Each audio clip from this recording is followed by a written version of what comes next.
Vamos a empezar, si les parece bien. Bueno, en primer lugar, buenas tardes. Muchas gracias por venir esta gélida tarde-noche segoviana. Aunque por otra parte es una buena idea porque aquí se está calentito, así que mejor que en la calle, seguro. Y bueno, y gracias por supuesto a la Casa de la Lectura, que siempre nos acoge en estos eventos, en estas presentaciones. Y bueno, pues hoy estamos aquí para presentar este libro, Segovia, Tierra de Leyendas, de Jesús Pastor Martín. Y en Ediciones del Viche, bueno, Jesús es uno de los pilares de esta editorial, fue el primer autor al que publicamos y desde entonces pues hemos seguido publicándole cosas porque siempre tiene cosas interesantes que decir sobre Segovia, sobre la literatura y sobre las leyendas, que se está convirtiendo casi en su especialidad. Anteriormente publicamos otros libros de leyendas y este tiene la particularidad de que son microleyendas, son leyendas muy cortitas, muy variadas, que abarcan un periodo de tiempo increíble. De hecho, yo creo que el próximo libro tiene que ser Leyendas del Futuro, una propuesta que lanzamos. Un poco complicado, porque hacer leyendas de algo que todavía no ha pasado, pero bueno, al fin y al cabo, si puestos a inventar, ¿qué más da que se haga dentro de 40, 50 o 100 años? Yo no voy a enrollar nada porque creo que los que tienen cosas interesantes que decir son ellos. Nos acompaña también en la presentación Patricia Otones, que es la gerente de la empresa municipal de turismo de Segovia, y bueno, pues nos van a presentar este libro. Para la gente que anda un poco nerviosa, tranquilos, cuando acabe el acto Jesús amablemente se quedará aquí el tiempo que haga falta dedicando a los ejemplares que ustedes quieran. Lo tenemos pactado, no lo dejamos salir si no termina de dedicar. Y nada más, que disfruten de la presentación y así vamos a conocer un poquito más esa historia legendaria de Segovia ciudad y de Segovia provincia. Pues aquí les dejo. Adelante. Bueno, pues a mí me van a dejar agradecerles también que nos presten este ratito, que vamos a estar aquí tan a gusto. Quiero agradecer igualmente a la Casa de la Lectura, que es un poquito también mi casa. Yo trabajo en el área municipal de turismo y ellos son ayuntamiento también. Son siempre muy amables y siempre ceden el espacio. Me dejas también, Jesús, que agradezca a Del Viche, porque precisamente por el área en el que trabajo, Del Viche para nosotros, Ediciones Del Viche, pues es lo más. Apoya a autores segovianos. No sabía que Jesús había sido el primer autor, a lo mejor no me lo has contado tú, no lo recuerdo, pero ahora mira, ya me lo quedo seguro. Apoya a autores segovianos, nos dais muchísimo producto, ¿no?, para presentaciones, para otras cuestiones, nos dais mucho material porque gestionamos las tiendas de los museos municipales, así que gracias a Ediciones del Viche. Y gracias a Jesús, que me ha metido en este embolado y que me he dejado, no como otras del público, que también Poquinte lo ha intentado, pero no ha sido posible, que lo vamos a hacer.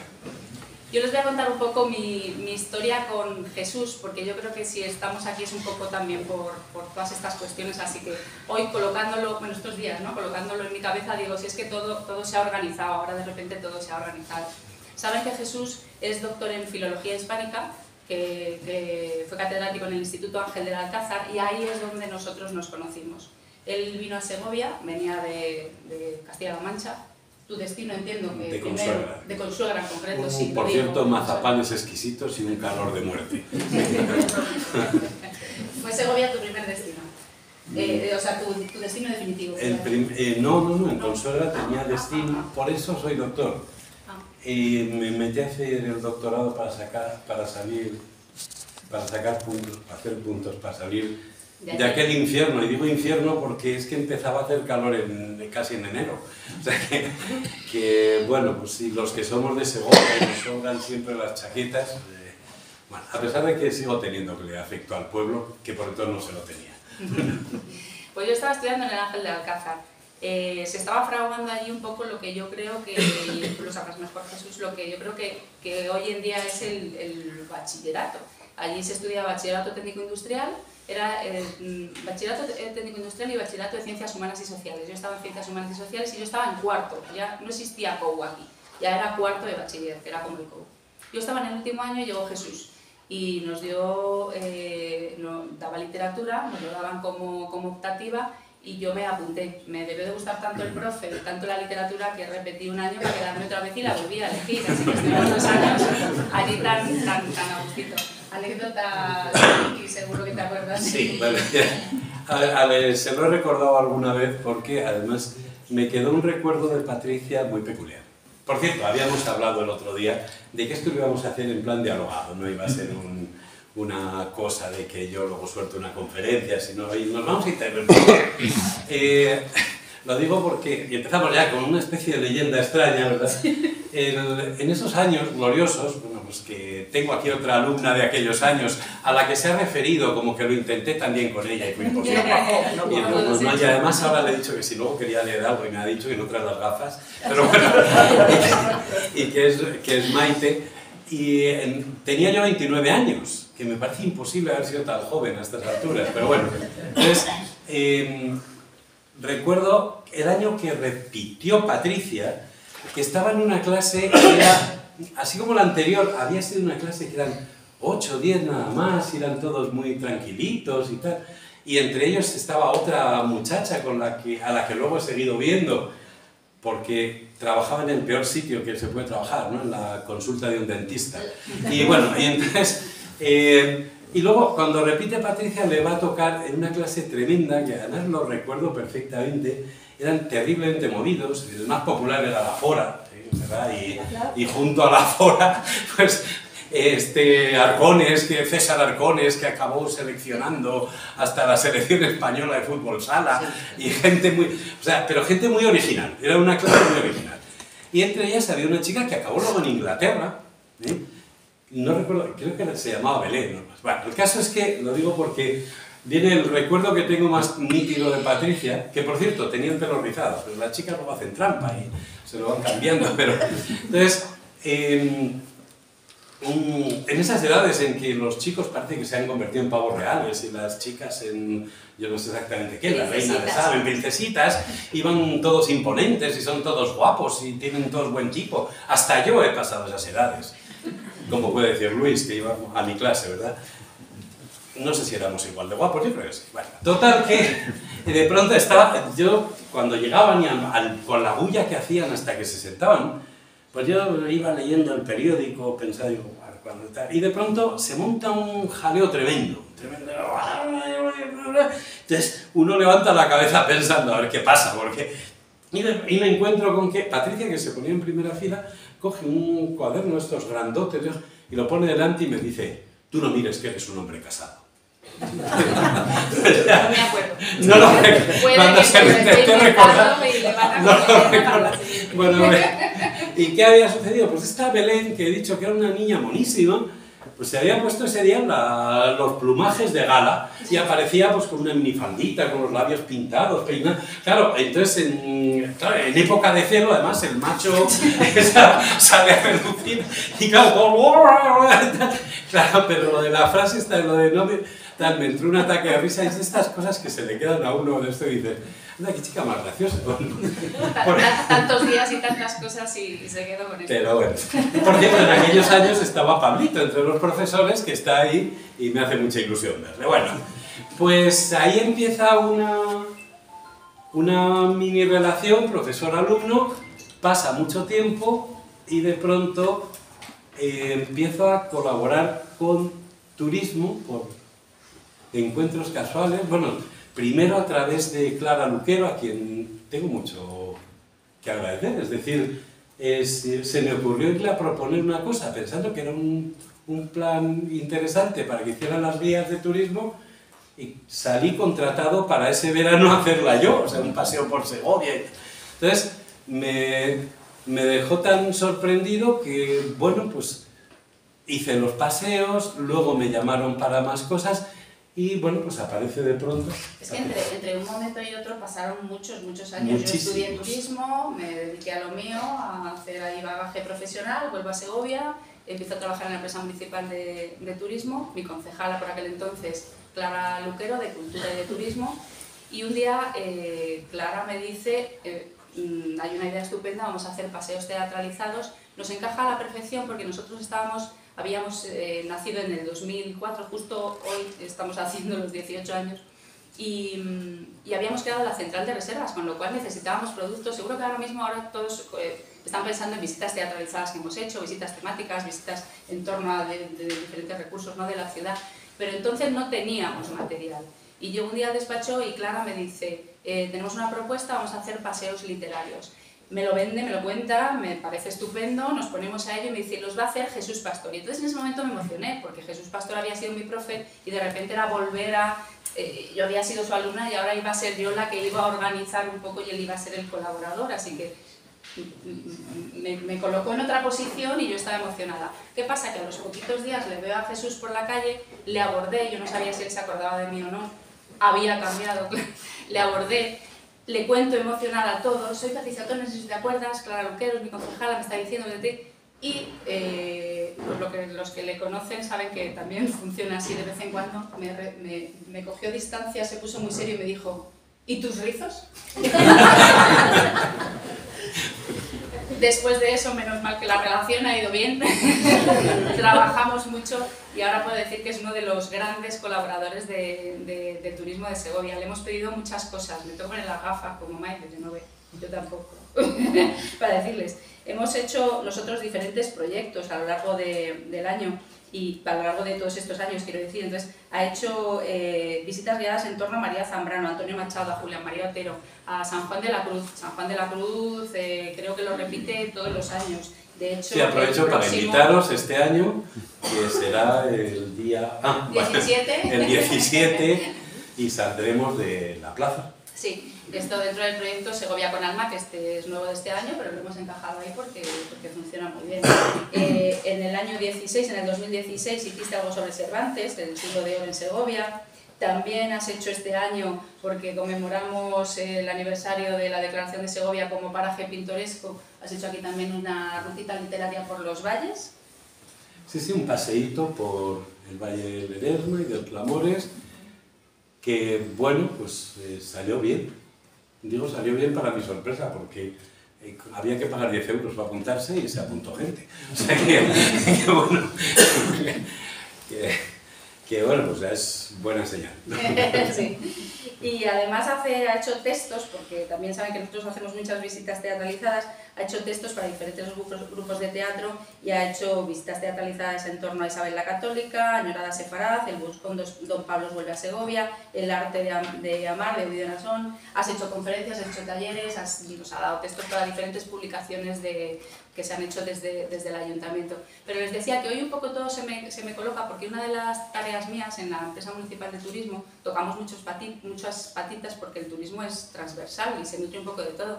Y a mí la parte que me gusta realmente es la de sensibilización al público local, la de hacer este tipo de programas y de actividades, porque entendemos que el segoviano es un buen prescriptor del turismo. Entonces yo me creía que Jesús era colaborador y entraba en mi red, ¿no?, para sensibilizar al público local, pero no, Jesús se desmarca y escribe libros y crea su propia red en la que vosotros, sus lectores, formáis parte, ¿no?, de su engranaje. Pero ¿qué estás haciendo igual? Contribuir a mi patita de sensibilización al público local. Sí, bueno, pues además quiero aclarar, igual que he dicho que tengo una especie de deuda con Clara, que bueno, pues ha desaparecido ya del ambiente público y que es una persona amabilísima de trato y que me animó mucho con estas cosas, pero luego hay como más deudas con todos los departamentos. O sea, resulta que yo cada vez que iba a turismo me encontraba con que conocía a todo el mundo. Al final conocía a todo el mundo. Empezó con que conocía a una que es que era amiga de mi hermana Carmencita, que está por ahí atrás. Y luego, de pronto, que si voy a entrar, luego aparece Ana Sundri, que está en todas partes. Sí, y luego resulta esta Patricia, y luego empiezan todas las demás Anas, que yo no sé si son 50 que se llaman Ana, y ya te pierdes, porque dicen, no, pero esa es Anita, esa es Ana no sé cuántas, es de Bata. Luego, y resulta que allá donde ponen un puestecito de turismo, tienen a bien colocar habitualmente libros míos. Con lo cual, oye, uno se puede pegar el pote porque, oye, cada uno tiene su amor propio y vas a enseñar gente y dices, mira, este es la Casa de la Moneda, y yo digo, este libro es mío. Bueno, cosas de estas, entonces siempre he encontrado ahí tan buena acogida y me han tratado en general tan bien que yo tenía claro que me apetecía mucho tener de presentadora a alguna de las de turismo. Digo alguna, no por lo del lenguaje inclusivo o no inclusivo, sino porque no hay ni un... Bueno, sí. David, que también fue alumno mío, pero... Es un 5%. ¿Qué? Los hombres en mi empresa son un 5%. Un 5%, una cosa así. Bueno, entonces, y hombre, parecía un poco de cajón que fuera Patricia por eso, porque es una de las primeras alumnas que tuve en Segovia, igual que Maite, y luego algún tiempo después, ¿quién lo iba a decir? Tengo aquí una alumna veteranísima, que había sido previamente alumna de mi padre, ¿verdad? Y que apareció en la Universidad de la Experiencia. Y bueno, pues me la encuentro muchas veces. Y dice, ¿y cómo empezó a andarse este camino? Fue de pura casualidad. Y eso sí que lo tengo claro. Nunca me consideré un escritor. Yo siempre he pensado que era un profesor que de vez en cuando escribía. Pero nunca he tenido... Quizá de joven, pero escribía para mandar a concursos porque me venía bien, porque alguna vez ganaba alguno y me venía bien el dinero. Pero vamos, decir a alguien que gané, por ejemplo, y voy a decir el caso más increíble porque es lo que suena, un accésit de novela corta en el Ateneo Albacetense, es que claro, es que... Y de hecho hace poco volvimos por ahí, intentamos comer, mi mujer es celíaca, y el del restaurante que había, le preguntamos, ¿tiene algo? Pero tiene todos los platos que tienen, porque no tenía una carta clara, ¿tienen gluten? Y dice, por supuesto.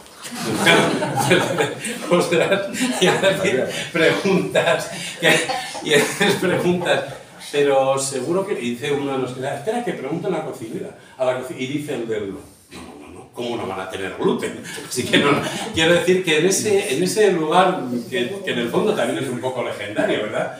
Pues ahí gané un accésit de novela corta que yo iba tan contento pensando que me iban a dar dinero. Y me dieron un diploma y una medallita. Pero bueno, vamos a ver. Y fue la primera vez que fui a Albacete, luego he vuelto y creo que, bueno, es una ciudad muy turística. Bueno, total, fue cómo empiezo a escribir muchísimos años después. Pues la cosa es que Pepe me dice, oye, tengo ilusión para hacer una editorial que sea de la librería. Y además me parece una idea genial, porque es lo que pasaba en el Siglo de Oro. En el Siglo de Oro las editoriales eran las librerías. La gente iba a comprar los libros donde se habían imprimido. Y dice, es que me gustaría que fuera uno con esas anécdotas que cuentas tú sobre tal escritor en tal sitio. Por cierto, sabéis que aquí estuvo preso Lope de Vega, en esto que fue cárcel durante el Siglo de Oro y volvió a serlo tras la Guerra Civil, porque no cabían todos los presos. Bueno, pues, ¿y por qué estuvo Lope de Vega? Pues uno de pronto empieza, ¿y por qué estuvo Lope de Vega? ¿Y por qué no? Porque no se sabe muy bien, pero seguramente iba huyendo de algún marido, conociendo su fama. Los pobres presos de la República fueron por haber defendido la causa de la democracia, que eso ya es más serio. Pero uno va recopilando y, bueno, pues salió el primer libro que se llama Un paseo literario por Segovia, y en la siguiente, fue un encargo, el siguiente me dice, oye, necesito un libro de leyendas, porque no tenemos, y la gente pregunta. Por aquellos años, efectivamente, no había libros de leyendas que se vendieran en Segovia. Digo, bueno, vale, pues dame tiempo, empiezas, y de pronto me llama un día, ¿pero cuándo me mandan las leyendas? Y si no llevo casi nada, pero si solo llevo 10. Dice, pues mándamelas si se publican. Digo, ¿pero cómo? Digo, a ver, pero que quiero meter más. Y dice, ¿cómo que más? Dice, si es que si haces una cosa muy gorda, luego ni se vende ni se lo lee la gente. Digo, bueno, digo, vale, pues déjame acabar la que tengo todavía entre medias. Y salió una con 11 leyendas. Y me dice, y nada, cuando sea dentro de poco, me manda las demás y sacamos otro libro. Entonces salieron 2 libros de leyenda que eran un poco siguiendo el esquema de la leyenda habitual. Han pasado bastantes años, y le comenté, oye, ¿qué te parecería? Y esta vez fui yo. Un libro de leyendas, pero leyendas que sea una recopilación muy grande, o sea, con muchísimas leyendas contadas en 200 palabras. Es una ventaja que tiene el Word, te las da contadas. Todas tienen 200 palabras, excepto 4 que tenía ya escritas para seguir continuando, y que no las voy a dejar ahí huérfanas. Las 4 últimas son largas, quizá con el tiempo, porque ahora lo que hicieron en la editorial fue un libro donde reúnen los otros 2 tomos en uno solo, y pienso que el tiempo, pues será, lo normal será meter esas 4 ahí cuando vayan a reeditarlo, que de todos modos viene bien por romper a lo mejor el ritmo narrativo de esa concisión que, bueno, me gustaba. Además, los que somos un poco charlatanes, esto de condensar el relato... Es difícil. Sí. Pero luego era bonito, porque yo empezaba con unas 400 o 500 palabras y luego a reducir hasta que miraba y digo, ostras, que sean que van 160, entonces ya era ir creciendo palabra a palabra. Descubres trucos. Hay uno que me encanta, se ahorra palabras con palabras en masculino, por las preposiciones. Porque si dices a la casa son 3 palabras, si dices al hogar son 2. Y luego, y cuando de pronto viene una frase larga y dices, cuando todo se había resuelto, y dices, con todo resuelto, y vas descubriendo que siempre se puede decir las cosas más concisas. Otra cosa es que a los que nos gusta hablar las digamos más largas. O sea, no sé si os habéis fijado, esto de que digan ahora culpabilizar cuando de toda la vida fue culpar, o finalizar cuando no es más que el fin. Digo, bueno, a la gente le gusta hablar largo. Bueno. Y quedó un libro son 111. 115. Más las 4 largas. 115 más las 4, ¿no? No, 111 más las 4. Estoy discutiendo ya. Y lo del 111 lo hice a posta, digo, para que sea una cantidad así un poco simbólica. Y además, igual que lo del otro, cuando dije, una parte se llama 2222 años de leyendas o algo así. Y lo aclaro, como la primera leyenda está tomada digo, la que cuenta una historia más antigua de Colmenares, 2 siglos antes de Cristo.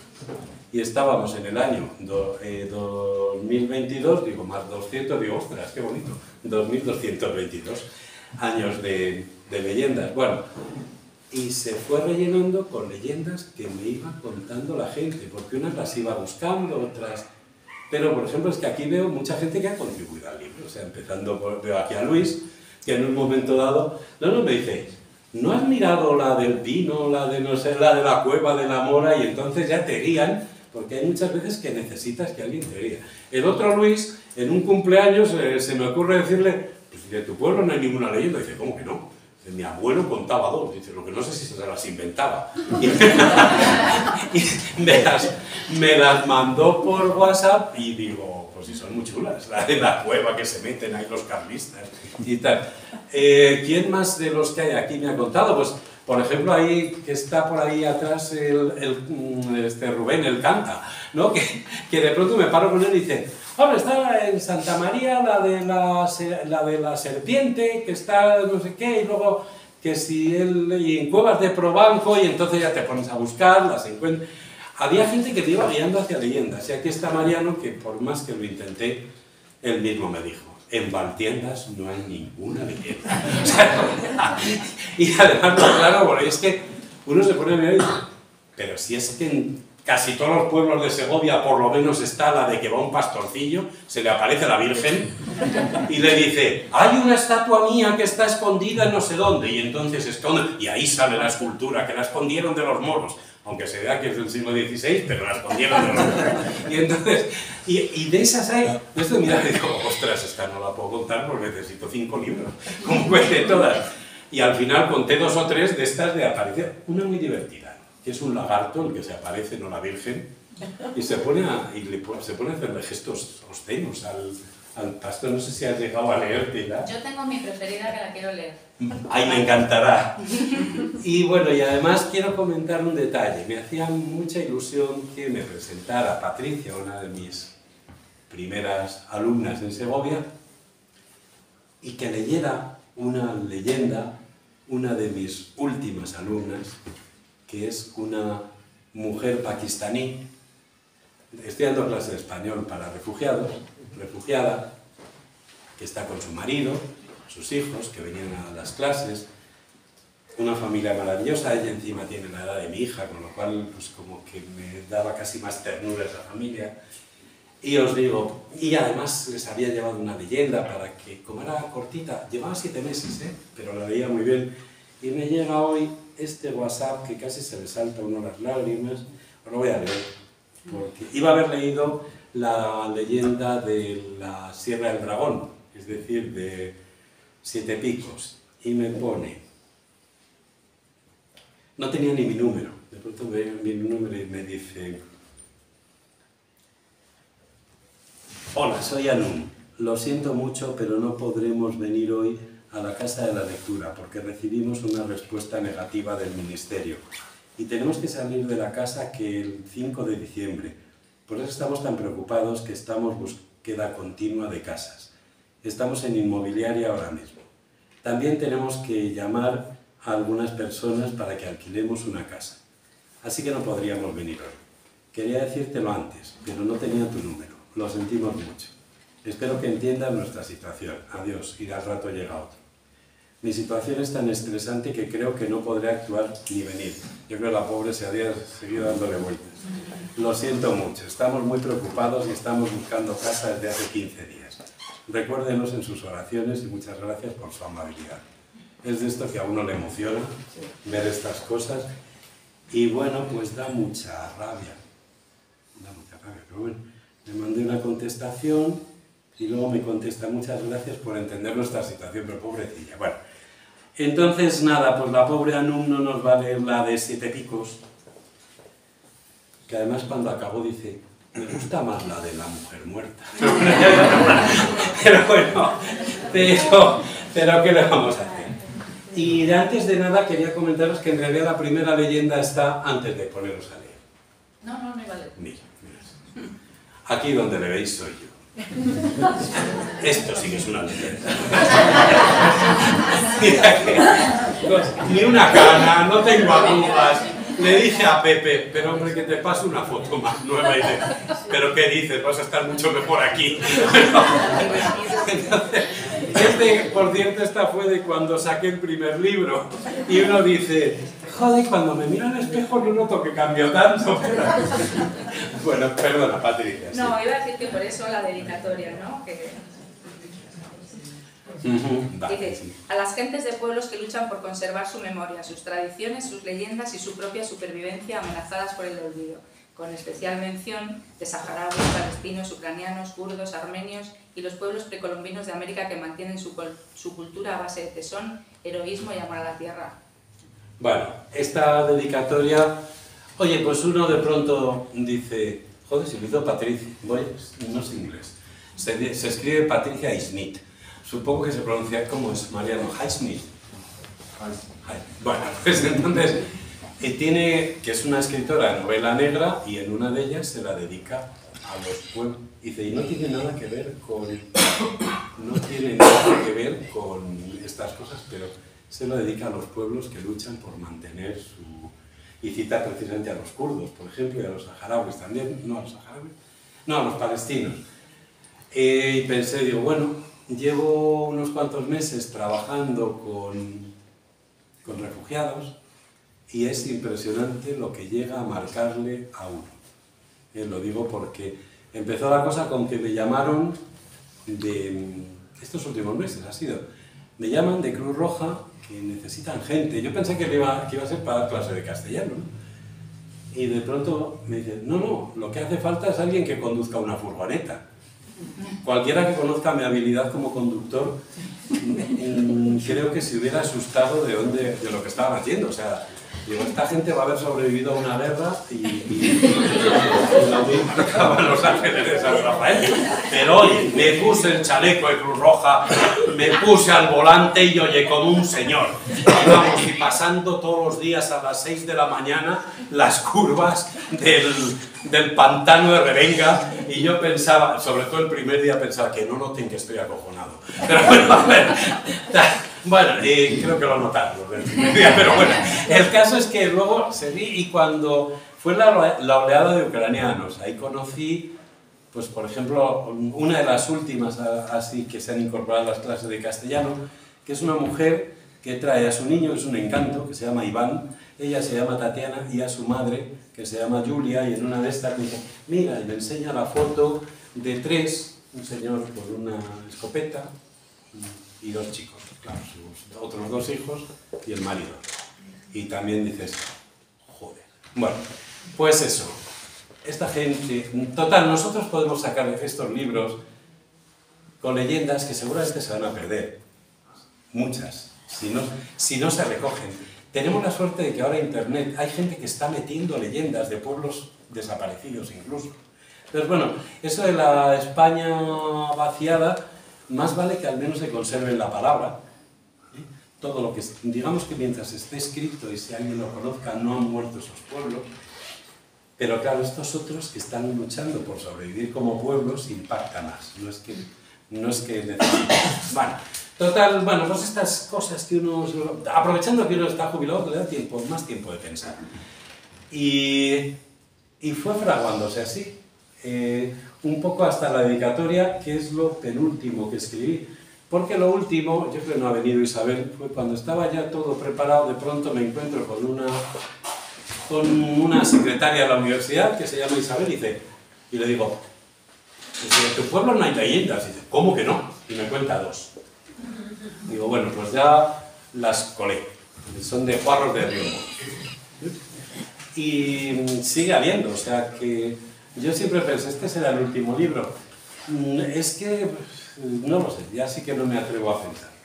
Doy fe que no había libros publicados de leyendas porque los compañeros guías, que claro, esto nos nutre a nosotros para nuestro trabajo, no encontraban donde documentarse, así que gracias por seguir escribiendo para poder seguir haciendo visitas. Pues este que era sobre la provincia, además lo comento porque tiene al final distintos índices, porque sí que tenía interés en que, es decir, uno viene colocado pues como por estilo, es decir, las microleyendas. La primera parte se llama Cuentos del Guadarrama.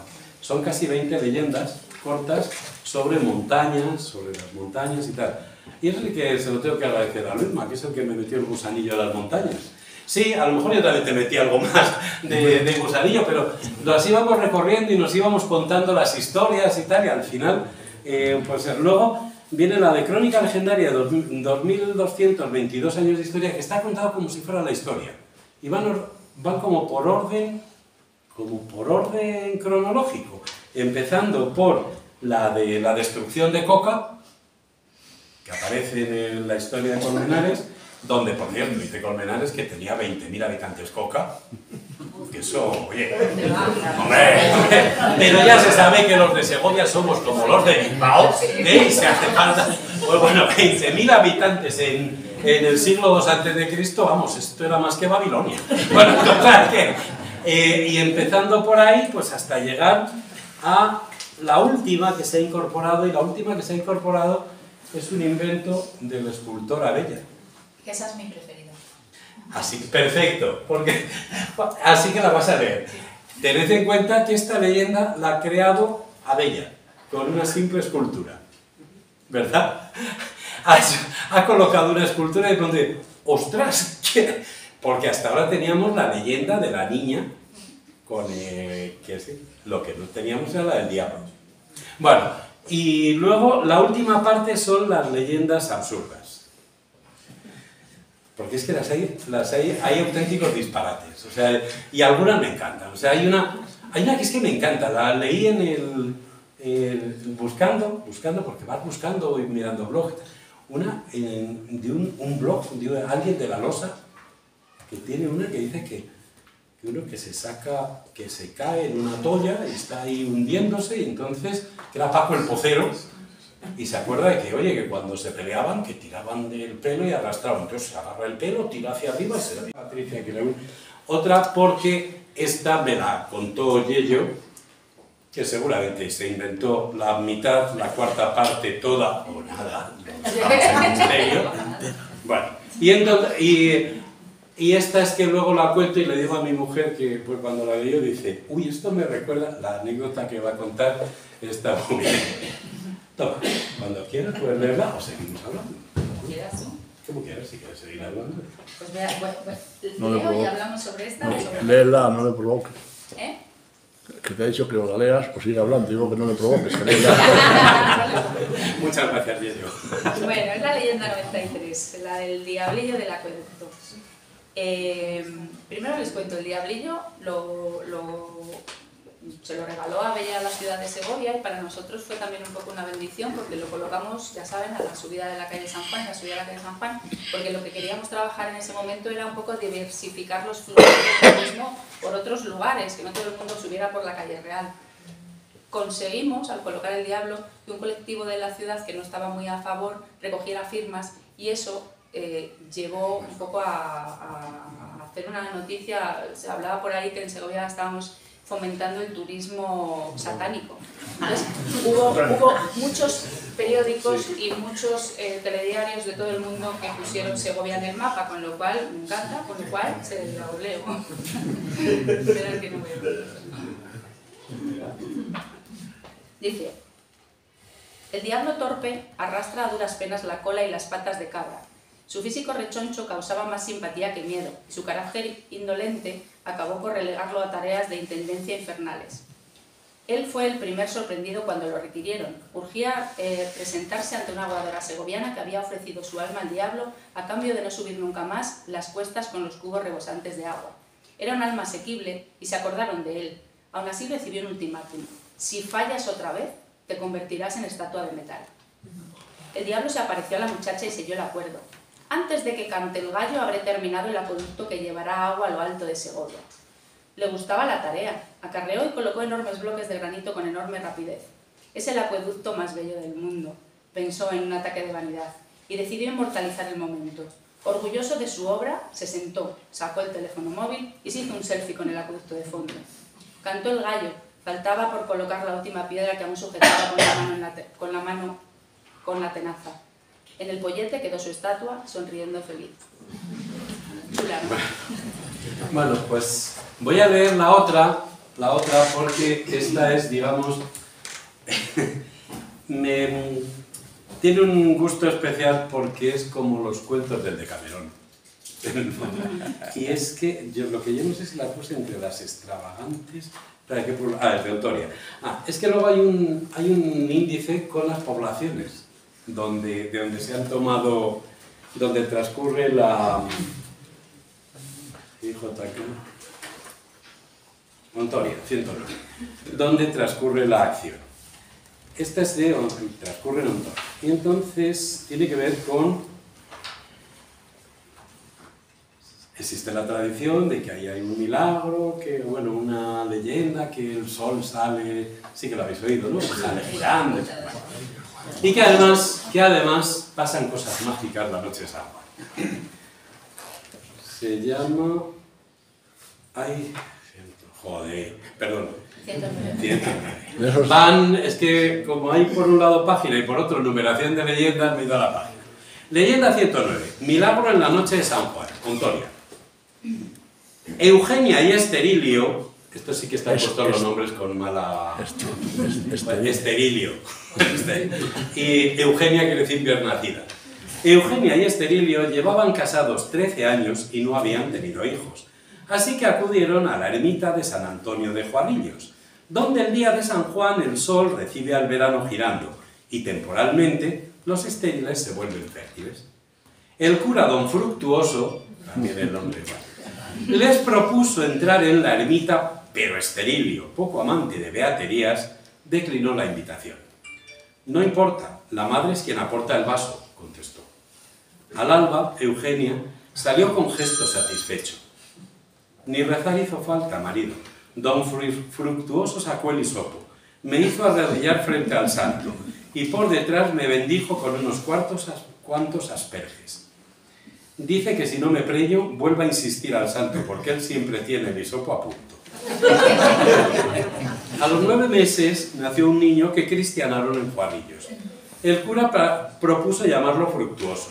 Eugenia se negó rotundamente y propuso llamarlo Juan por el día del ritual.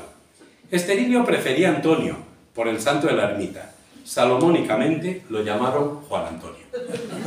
No tuvieron más hijos. Juan Antonio acabó triunfando como político en tiempos de la restauración borbónica. No es extraño. El régimen, como él mismo, nació con la bendición del clero y la ingenuidad del pueblo. Entonces, quiero que aplaudáis a Yello, que me aportó la certeza. Una leyenda que de alguna manera nos pone otro toque. Espera, y Mari Carmen comenta cuando la leyó, le digo, ¿qué te parece esta leyenda? Y me dice, ay, me recuerda, verás. Ya no me acuerdo a qué te me recuerda.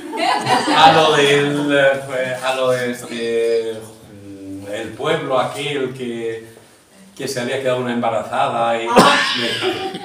Esto me lo contaba a mí un profesor en clase, que había estado él y su mujer en las Urdes. Y entonces una de las mujeres del pueblo, en las Urdes en los años 60, se había quedado embarazada cuando el marido era pastor.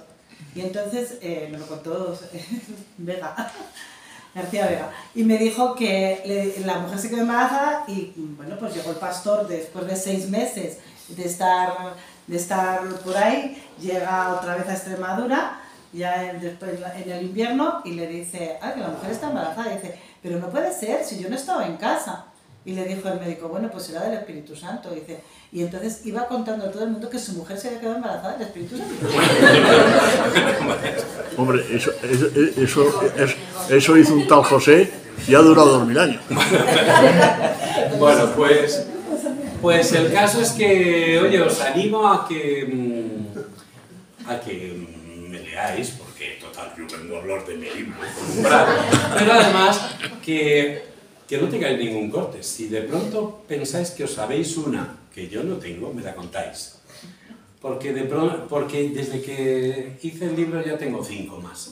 O sea, todavía sin escribir, pero ya recogidas otras 5. Y además Luisma me tiene que contar otra. O sea que me la medio contó el otro día. Y sobre todo, o sea, de pueblos recónditos, o sea, estos me gustan mucho las de los pueblos desaparecidos. Supongo que habréis pasado a veces por la carretera que de pronto se ve una aldea desaparecida. Y hay muchas. Pues resulta que sobre la desaparición de estas aldeas suele haber leyendas. Casi siempre la culpa se la echan a las culebras, de que deben de ser los animales más sabios del mundo. O sea, llegan y cuando está amamantando a la cría a la mamá, entonces se queda dormida la mamá y va la culebra y mete la cola en la boca del niño y se pone... Bueno, de esas hay a patadas. Y en los pueblos desaparecidos hay varios, recogí una, pero había más de una, de la población que se marchaba para huir de las culebras. Hay otra, la de Juarros de Río Moros, que me contó, o sea, de estas últimas, que un día se puso a llover culebras y que está recogido en las actas de la sacristía del pueblo, que llovieron culebras, tal, y se me ocurrió decirle, pero se salvó una, ¿no? Que eres tú, y ay, qué tonto, pero sus amigas se rieron, ¿no? Bueno. ¿Alguien se anima? ¿Alguien se anima a leer otra? Venga. Mariluz, ¿te animas? No, no se anima. ¿Quién se tiene que animar? A ver, pues anda. Tú, Jesús, que conoces. Anda, conozco a muchos. Oye, ¿y Tere? ¿Tere que está ahí? Teresa, venga, Teresa. A ver, os presento a Teresa, que siempre ha sido vecina mía. De niño vivía en la casa de enfrente. ¿Cuánto nos llevamos? Si nos llevamos cosa de 2 semanas. 2 semanas nos llevamos. Su padre fue maestro mío y compañero de tu padre. Y compañero de mi padre. Y bueno, y hemos seguido viéndonos. La lluvia de serpientes. La lluvia de serpientes. Vale. Venga. Bueno, pues a ver si me sale bien. Más. Siglo XVII. Lluvia de serpientes. De Juarros de Río Moros. Juarros de Río Moros es un pueblecito abundante en vegetación entre Martín Miguel y Marazoreja. Su caserío se extiende por la margen derecha del río Moros, que regala al pueblo la fertilidad de la tierra y el apellido que acompaña su nombre. Y en los archivos parroquiales apareció un antiguo documento del que nació una leyenda. El sábado 26 de junio de 1638, festividad de San Pelayo, cayeron bruscamente del cielo serpientes y otras cosas de naturaleza imprecisa. Ninguna bestia sobrevivió al impacto, lo cual evitó males mayores. Ningún vecino sufrió el menor daño, cosa que los vecinos achacaron a la protección de algún santo protector y decidieron honrarlo con festejos. Como parecía que San Pelayo era un santo de segunda orden, le buscaron compañía en el santoral con otros de más renombre. No fue difícil. El día anterior había sido San Juan y 3 días después sería San Pablo. Salomónicamente compartieron los honores los santos Pelayo, Juan y Pablo. El tiempo ha transcurrido y aún pueden reconocerse los lugares donde cayeron las alimañas, como si la tierra que soportó la caída fuera víctima de una maldición. Unas extrañas calvas yermas no permiten crecer nada, ni siquiera la hierba de primavera. Bueno, y por acá. Sí, eso por acá. Muchas gracias. Y esta ha sido la traición, que no estaba pensando. Quería, pues a lo mejor ir un poco así por acabar. Otra más, la leo otra más. Bueno, y esta os la cuento pues porque un poco en honor a esos paseos por la sierra. A ver si la encuentro donde está. A ver. Ah. Es que hay veces que, la quiero comentar porque hay veces que se enzarza o se enlaza una leyenda con otra. Y... Leyenda 88. Y ahora la comento porque esta me resultó muy... No sé, me gustó por un detalle. Y es un sitio al que fuimos una vez, pues en estas visitas al campo, y además nos acompañó un primo mío que se llama José Luis, que fue profesor del Quintanilla, y bueno, pues ahora anda el hombre bastante chungo, ¿verdad? ¿Te acuerdas del cojón de Pacheco? Bueno, pues resulta, hay una roca redonda, grandísima, que se llama el cojón de Pacheco. Entonces, digo, alguna leyenda tiene que... Las pasé canutas porque aquí sí que busqué bastante, hasta encontrar una leyenda mínima, en un lado, de 2 o 3 líneas. Pero como que digo, de aquí no saco más. Y entonces seguí buscando hasta que encontré una referencia en otro lado. Digo, anda, juntando las dos cosas, sale por fin la leyenda. Lo digo, es la fusión de 2 leyendas y bueno, pues al final queda uno... La 88 y sigo haciéndolo al revés, buscando la página en vez. Ya, vale. A que tiene pinta de que me regaña. Es como cuando dijo lo de que no mirara que era un hombre casado. Dice, la chata y el cojón de Pacheco, Balsaín. Existe en los pinares de Balsaín una roca solitaria llamada el cojón de Pacheco. El susodicho era un gabarrero de Balsaín conocido por sus fanfarronadas. Aparte de repetir constantemente la expresión «por mis santos», presumía de ser capaz de satisfacer cada noche a varias mujeres. Los vecinos acabaron usando como hipérbole habitual la expresión «más grande que los cojones de Pacheco». Finalmente, unos vecinos repararon en el enorme tolmo ahuevado y sentenciaron que ese era el renombrado testículo del gabarrero. Ah, claro, aquí terminaba la leyenda que estaba en 2 líneas, ¿eh? Y conseguí sacar varias líneas. Y de pronto encuentro una continuación. La hermana de Alfonso XII, Isabel Francisca de Asís, popularmente la chata, era una vecina habitual de la granja. Había estado casada solamente 3 años y se mantuvo viuda desde el suicidio de su esposo, por lo que se le suponía una especie de ingenuidad virginal.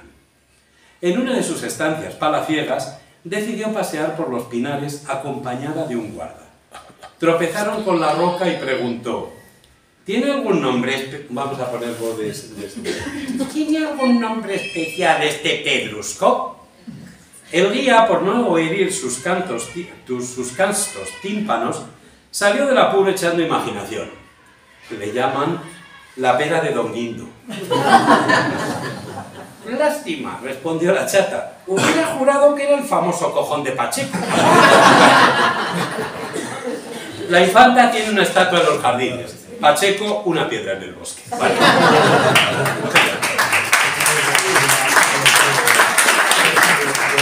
Y bueno, Si las habéis ido contando, según sonaban, habréis notado, 200 palabras exactas cada una.